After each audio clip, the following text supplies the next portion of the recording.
નમસ્કાર દર્શક મિત્રો, ન્યૂઝ ફોર ઇન્ડિયામાં આપનું હાર્દિક સ્વાગત છે। હું છું હેમાલી શાહ। તો ચાલો આજના સમાચાર જોઈએ।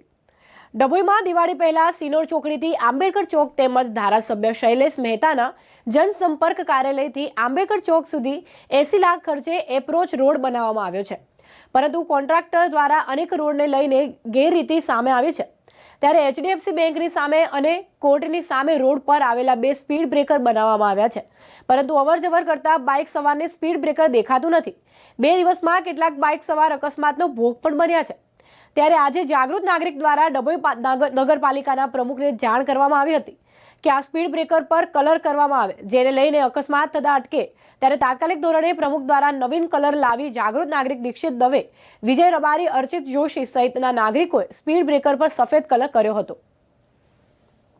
11:30 વાગે હું ડભોઈથી સરિતા ફાટક તરફ જઈ રહ્યો હતો। મારી સાથે મારા સાથી મિત્ર વિજયભાઈ રબારી પણ હતા। ડભોઈ કોમર્સ કોલેજ અને સાયન્સ કોલેજની વચ્ચે એક બમ્પ આવેલો છે। એ બમ્પ કોઈને દૂરથી દેખાતો નથી। સ્પીડમાં આવતા વાહનો 3 રાહદારીઓનો અકસ્માત થયો। અમે જાતે નિહાળ્યો છે અને ત્રણેયને હોસ્પિટલ મોકલ્યા છે।